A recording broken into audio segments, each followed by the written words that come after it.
Okay, as you can see here, I have two Derringers on the bench.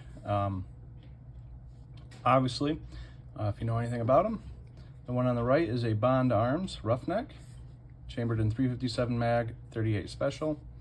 And the one on the left is basically the next iteration of the Cobra Derringer, the Bearman. Both about the only options you have for Derringers currently on the market that are slinging them out. I'm just going to kind of go over a brief overview of the differences and kind of comparisons between the two. In terms of price on these two, this one I paid about $269. On this one I paid $159. So right there's a pretty big spread between the prices. Now, what is an extra $100 getting you? In my mind, a lot. But carrying on, this has a 2.5 inch barrel on the Roughneck, a 2.75 inch barrel on the Bearman. I guess the model number would be the BBG 38. They're both obviously 2-round capacity, single action only. The Roughneck weighs 19 ounces and the Bearman weighs 14 ounces. And I guess to note, the Bearman is only chambered in 38 special. I would not suggest ever wanting to shoot a 357 mag out of something made by Cobra or Bearman. Just between shooting this thing's quite a handful. But yes, so I'm gonna go ahead about a quick comparison between the two.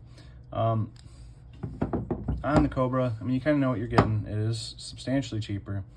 You have a crossbolt safety, very similar on the Roughneck, single action, trigger pull, heavy, but that's how Derringers are. Little flip lever here, and you can turn up your barrel and kind of check it out. The extractor here works really well. But overall, I mean, this is it's a Zamac casted frame, so you can kind of see it's not really going to be a premier firearm. But in terms of like plinking and having fun or doing some cowboy type shooting, definitely a contender, I would say, especially for the price.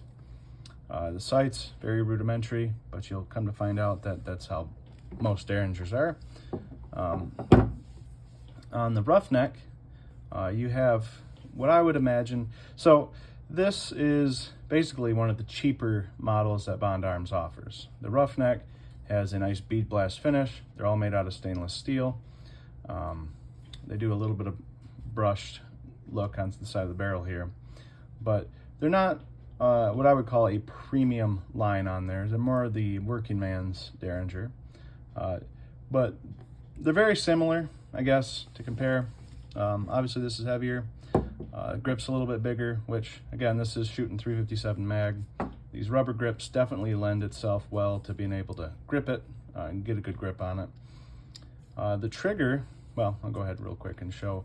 So to swing out the barrel, it's a spring-loaded lever and works really good, really tight lockup. Actually kind of gives you a good feeling that it is well made. Sights, again, they're about the same, more or less.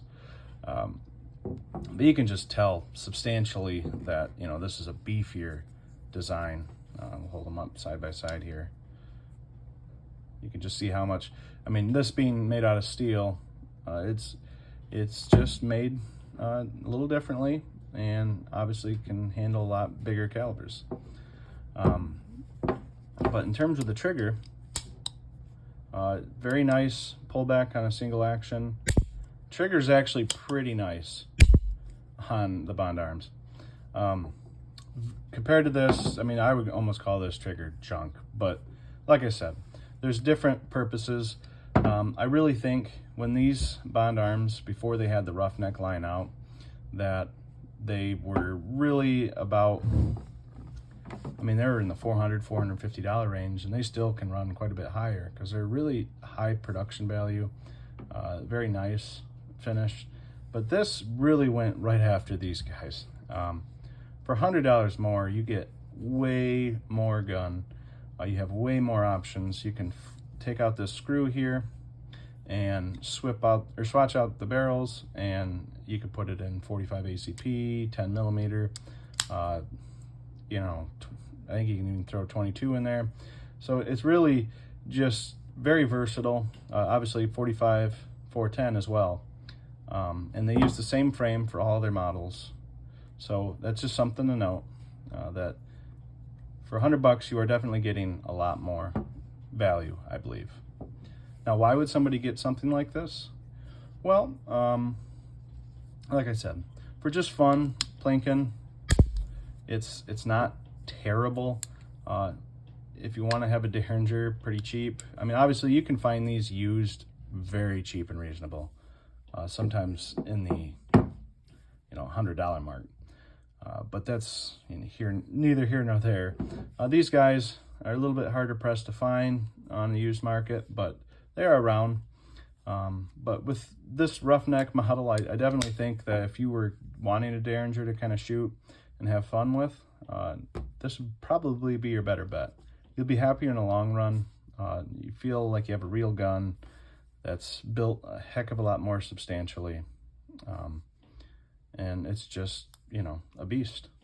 So, I mean, it's up to you guys, whatever you think. I'd like to know your opinions.